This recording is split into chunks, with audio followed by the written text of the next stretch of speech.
आपके सिवा तो यार तुमको कोई भैया एक मिनट रुक जाना 10 दिन के बाद तैयार हो जाता कुछ लोगों को तो राहत मिलेगी ना जाम से जाम आप इस सवाल कर लेना फिर मैं जवाब दे दूँगा। कार्यक्रम क्या है मंत्री जी आज का? देखिए आज जो YMCA पे नया पुल फ्लाईओवर बनाया है, आज उसकी एक साइड का लोगों को राहत देने के लिए टेम्परेरी एक साइड कंप्लीट करके खोली गई। आदरणीय मोदी जी मनोहर जी के राज में जिस तरह से फरीदाबाद का चौमुखी विकास हो रहा है, जिस तरह से फरीदाबाद और पलवल को जाम मुक्त किया जा रहा है, जिस तरह से करोड़ों अरबों रुपए यहाँ के विकास पर लगाए जा रहे हैं, उसी के सिलसिले में आज यहाँ पर इस नए पुल एक साइड हमने खोली है। और वो इसलिए कि कुछ लोगों को राहत मिल जाए। 10 दिन के बाद इसकी दूसरी साइड भी खोल दी जाएगी, तो इसलिए पूरा पुल खोलने में 10 दिन लगेंगे, लेकिन लोगों को राहत मिल जाए इसलिए उसका पार्ट पे एक साइड आज खोली गई। लेकिन ये लोग जो यहाँ से निकल रहे हैं उनका सवाल ये है कि आखिर इतनी जल्दबाजी क्या है उद्घाटन की? क्या इसे उद्घाटन कहा जाए? देखिए बात सुनिए, उन लोगों को मैं जवाब देना चाहूँगा। यूँ तो फरीदाबाद के सारे फ्लाईओवरों का पूरे नेशनल हाईवे का उद्घाटन एक दिन हो सकता है। क्या इतने सालों तक पूरे फरीदाबाद के लोग हर चौराहे पे जाम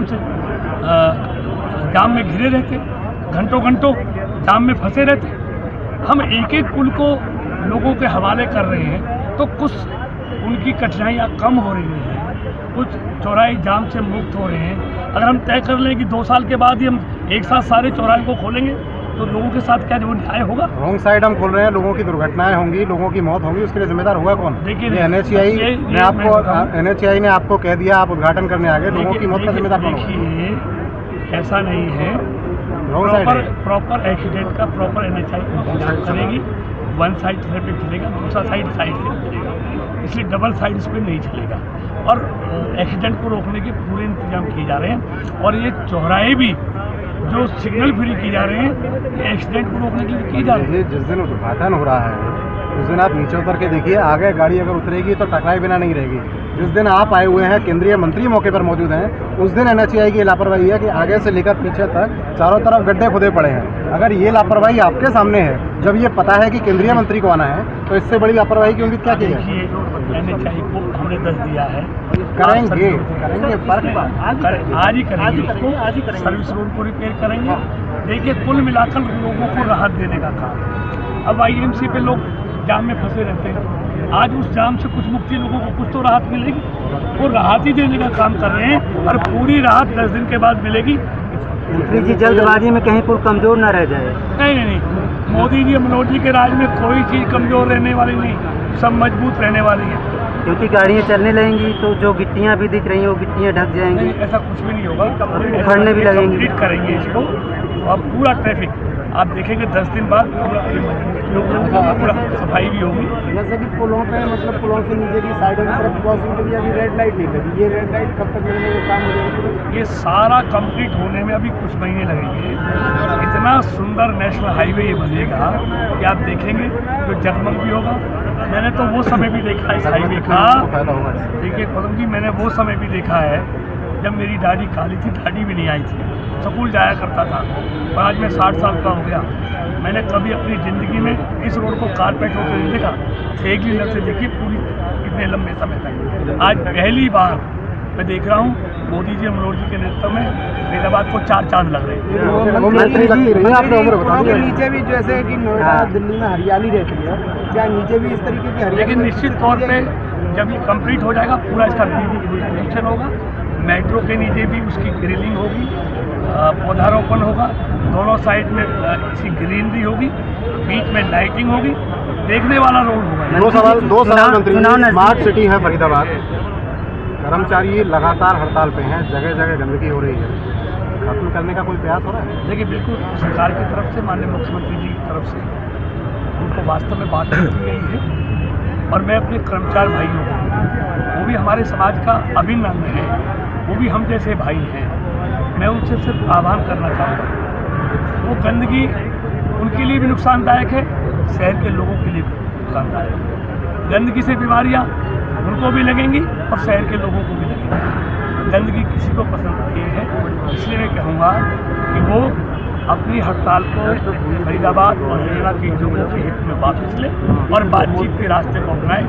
हर समस्या का समाधान बातचीत से हो सकता है, स्ट्राइक से नहीं हो सकता। लेकिन मंत्री फरीदाबाद के सांसद और केंद्रीय मंत्री लोगों को क्या विश्वास दिला रहे हैं, कब तक ये हड़ताल? लेकिन मैं निश्चित तौर पर हम इस कोशिश में लगे हैं, पूरी सरकार लगी हुई है, हमारे पूरे प्रतिनिधि लगे हुए हैं कि जल्दी से अपने भाइयों को समझाएं कि वो इसमें जनता का सहयोग करें और सेहत को समझ रखें और जो भी उनकी जायज़ मांगे हैं हम उनको विश्वास दिलाते हैं, उनको निश्चित तौर पर जायज़ मांगे। अब इस पुल के खुलने से कितने लोगों को लाभ होगा और कहाँ से कहाँ तक का सफर क्लियर हो गया पूरी पूरा? देखिए मैं समझता हूँ, आप देखेंगे अभी एक ये बल्लभगढ़ से लेके और बॉर्डर तक एक ये YMC का पुल था जो अभी हर्डल बना हुआ था।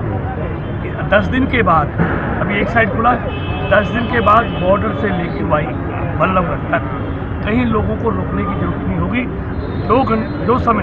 जो सफ़र घंटों में होता था अब वो मिनटों में हो जाएगा। मंत्री जी मझावली वाले पुल का काम शुरू हो गया, ठेकेदार को काम अलॉट कर दिया, उसने साइड पर काम शुरू कर दिया और आप इंतजार कीजिए, लोकसभा के चुनाव से पहले आपको उस पुल से नोएडा पहुंचे। लेकिन कर्नाटक के बाद ये जो विपक्षी दल हैं आपके, ये बड़े हौसले बुलंद दिखाई दे रहे हैं लगातार, वार पे वार और पार्टी के अंदर भी लगातार। देखिए कर्नाटक का चुनाव ये इस तरह का चुनाव इन्होंने हुआ है कि जो फर्स्ट आया है, जो सेकंड आया है वो बाहर है, जिसकी फर्स्ट डिवीज़न आई है, जिसकी सेकंड डिवीज़न आई है वो रेस से बाहर है और थर्ड डिवीज़न वाला आज मौजूद है। ये बड़ा दुर्भाग्यपूर्ण है। दूसरी बात मैं कहना चाहूँगा, कर्नाटक के लोगों ने कांग्रेस को सत्ता से बाहर किया, 122 से 78 पे पहुँचाया। कर्नाटक के लोगों ने बीजेपी को 40 से 104 पे पहुँचाया, यानी 64 सीटों को बीजेपी को आगे बढ़ाया है, बीजेपी के पक्ष में फैसला दिया है, कांग्रेस को सत्ता से बाहर किया है। कांग्रेस से नाराजगी के चलते उनको सत्ता से हटाया गया है, लेकिन कांग्रेस फिर चोर दरवाजे से आकर कर्नाटक के लोगों के जनादेश का मैं समझता हूँ अनादर कर रही है।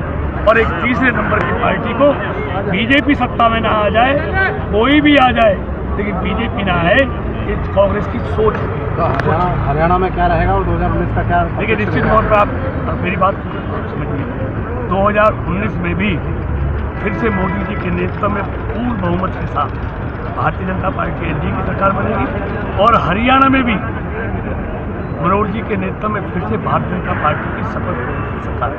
वो कहते हैं कि हरियाणा के मुख्यमंत्री जो है कमज़ोर मुख्यमंत्री हैं, अधिकारियों के दबाव में चलते हैं, काम नहीं करते हैं। देखिए अब लोग नहीं कहते कि हमारे कांग्रेस के लोग तो कहते हैं हमने हरियाणा बनने के बाद पहली बार कोई ईमानदार मुख्यमंत्री देखा है, और कोई पहला मुख्यमंत्री देता है जो कहता है कि हरियाणा एक हरियाणवी है, पहला मुख्यमंत्री जो समान विकास कर रहा है, योग्यता के आधार पर रोजगार दे रहा है।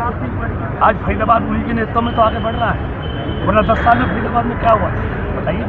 अगली बार फिर बीजेपी निश्चित तौर पर मनोहर जी के नेतृत्व में स्पष्ट बहुमत के साथ बीजेपी की सरकार और किसी को